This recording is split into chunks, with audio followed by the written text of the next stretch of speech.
वेदाविनाशिनं नित्यं ययेनमजमव्ययं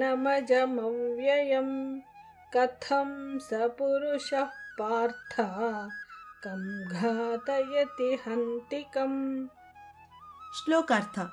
ಹೇ ಪಾರ್ಥ, ಈ ಆತ್ಮನನ್ನು ನಾಶರಹಿತನು, ನಿತ್ಯನು, ಅಜನ್ಮನು ಮತ್ತು ಅವ್ಯಯನೆಂದು ತಿಳಿಯುವ ಪುರುಷನು ಯಾರನ್ನಾದರೂ ಹೇಗೆ ಕೊಲ್ಲಿಸುತ್ತಾನೆ ಅಥವಾ ಯಾರನ್ನು ಹೇಗೆ ಕೊಲ್ಲುತ್ತಾನೆ? ವಾಸಾಂಸಿ ಜೀರ್ಣಾನಿ ಯಥಾ ವಿಹಾಯ ನವಾನಿ ಗೃಹ್ಣಾತಿ ನರೋಪರಾಣಿ ತಥಾ ಶರೀರಾಣಿ ವಿಹಾಯ ಜೀರ್ಣಾನಿ ಅನ್ಯಾನಿ ಸಂಯಾತಿ ನವಾನಿ ದೇಹಿ. ಶ್ಲೋಕಾರ್ಥ.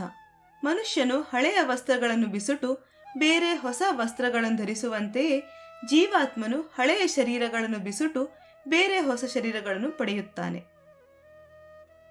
ನೈನಂ ಛಿಂದಂತಿ ಶಸ್ತ್ರಾಣಿ ನೈನಂ ದಹತಿ ಪಾವಕಃ ನ ಚೈನಂ ಕ್ಲೇದಯಂತ್ಯಾಪಃ ನ ಶೋಷಯತಿ ಮಾರುತಃ. ಶ್ಲೋಕಾರ್ಥ. ಈ ಆತ್ಮವನ್ನು ಶಸ್ತ್ರಗಳು ಕತ್ತರಿಸಲಾರವು, ಇದನ್ನು ಬೆಂಕಿಯು ಸುಡಲಾರದು, ಇದನ್ನು ನೀರು ತೋಯಿಸಲಾರದು ಮತ್ತು ಗಾಳಿಯು ಒಣಗಿಸಲಾರದು.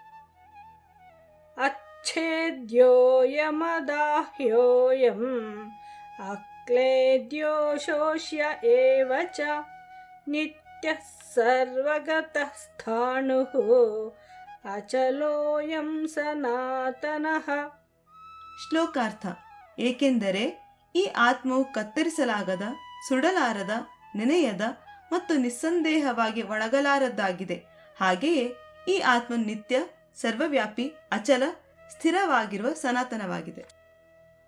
ಅವ್ಯಕ್ತೋಯಮಚಿಂತ್ಯೋಯಂ ಅವಿಕಾರ್ಯೋಯಮುಚ್ಯತೆ ತಸ್ಮಾದೇವಂ ವಿದಿತ್ವೈನಂ ನಾನು ಶೋಚಿತುಮರ್ಹಸಿ.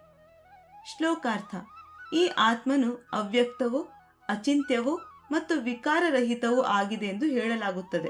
ಆದ್ದರಿಂದ ಹೇ ಅರ್ಜುನ, ಈ ಆತ್ಮನನ್ನು ಮೇಲೆ ಹೇಳಿದ ಪ್ರಕಾರವಾಗಿ ತಿಳಿದುಕೊಂಡು ನೀನು ಶೋಕಿಸುವುದು ಉಚಿತವಲ್ಲ.